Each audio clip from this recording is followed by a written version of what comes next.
Babala sa lahat ng OFWs, mag-ingat po kayo sa kalsada para maiwasan nyo po ang disgrasya. Dahil may isa na namang Pinay OFW ang napabalita ngayon na namatay dahil sa aksidente sa kalsada.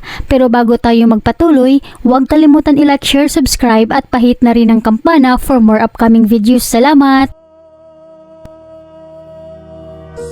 Hindi talaga natin alam kung hanggang kailan lang tayo dito sa mundo. Kaya ikaw na isang OFW, napakahalaga po ng OWA. Magpa-member po kayo kung hindi pa kayo membro. At kung expired na ang inyong OWA, magpa-renew po kayo mga kababayan. Dahil hindi po natin nakikita ang hinaharap kung ano ang maaaring mangyari sa atin.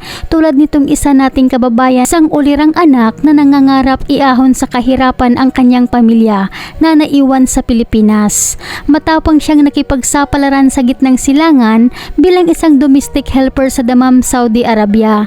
Tiniis ang lungkot at pangungulila sa pamilya, maisakatuparan lang ang maganda niyang pangarap para sa kanyang magulang. Ngunit sa kasamaan palad, ang lahat ng mga pangarap na baon ni kabayan ay naglaho na parang bula dahil sa naaksidente daw ito sa kalsada sa Diriyah sa Said Eastern Region sa bansang Dammam, Saudi Arabia.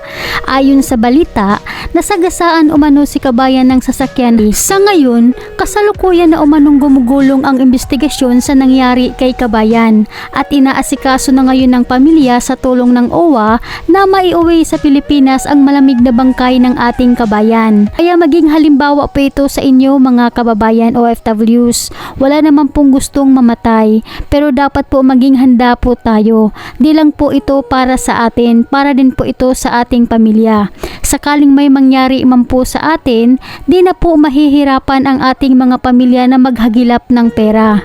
Andaan po ninyo ang OWA, validity po nito, yung membership po ninyo ng OWA na binayaran kung ikaw po ay first time OFW ay 2 taon lang po. Now, na extend po kayo, kailangan po ninyong bayaran yung inyong OWA membership. Hindi po yun sagot ng employer ninyo. Sagot nating mga OFW yun. Bakit ko po ngayon nasabi na importante yan? Napakadami po ngayon ako nababasa, mga humihingi ng tulong sa amin. Katulad po nung isang kausap ko kanina na namatay po ang kanyang mother sa heart attack nito lang February. So nung siya po ay nag-request ng assistance, humingi siya ng tulong, ng ayuda sa OWA, wala po maibigay sa kanyang OWA kasi nga po hindi siya member ng OWA.